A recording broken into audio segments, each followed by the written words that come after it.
Lok Sabha seat पर सपा ने काट दिया गदर। साइकिल के उम्मीदवार की रफ्तार ने विरोधियों को पछाड़ा। सपा ने चला है ऐसा दांव कि बदल गए सियासी समीकरण। अब की बार आवाम के रुख ने सत्ताधारियों की हालत कर दी पतली।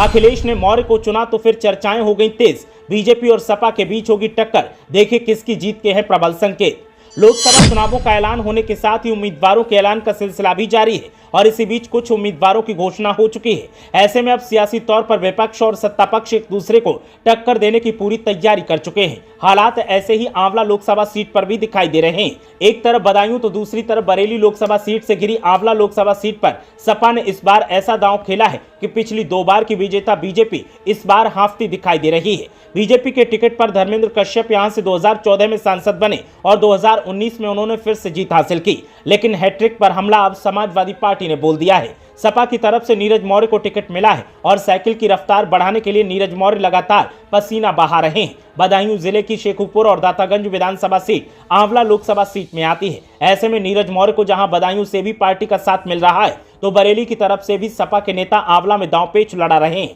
और नीरज मौर्य भी लगातार आवाम के संपर्क में हैं। ऐसे में अब मुकाबला आमने सामने का है और आमने सामने के इस मुकाबले में दो हाथ बीजेपी और सपा में ही होने वाले हैं। ऐसे में अब हर किसी का सवाल है कि आखिर जीत का सेहरा किसके सिर बंधेगा। लगातार चुनावी मंथनों का दौर जारी है जिसमें बदायूं से सपा जिलाध्यक्ष के साथ कई दौर की बैठक नीरज मौर्य कर चुके हैं। इसके अलावा सहसवान से सपा विधायक ब्रजेश यादव और शेखुपुर से सपा विधायक हिमांशु यादव के साथ लगातार बैठक कर वोट बैंक पर बातचीत की जा रही है। आंवला लोकसभा सीट पर बीजेपी के लिए चुनौतियां सपा की तरफ से लगातार बढ़ती जा रही हैं। दावा किया जा रहा है कि मुस्लिम और मौर्य वोटर्स सपा के लिए ताकत का काम करेंगे और उनका रुझान निर्णायक साबित होगा। रही बात बीजेपी की, तो बीजेपी भी आसानी से हार मानने वालों में से नहीं है। हाथ पांव वो भी मार रही है ताकि ताकत को बरकरार रखा जाए और मौका मिले तो पटखनी दी जाए, लेकिन आवाम का रुख इस बार डराने वाला है और सपा को इसका फायदा मिलता दिखाई दे रहा है। अब देखना यह है कि जब वोटिंग होगी और वोटिंग के बाद जब नतीजे घोषित किए जाएंगे तो आंवला में किसका जलवा दिखेगा। फिलहाल तो सपा साइकिल की बढ़त का दावा ठोक रही है।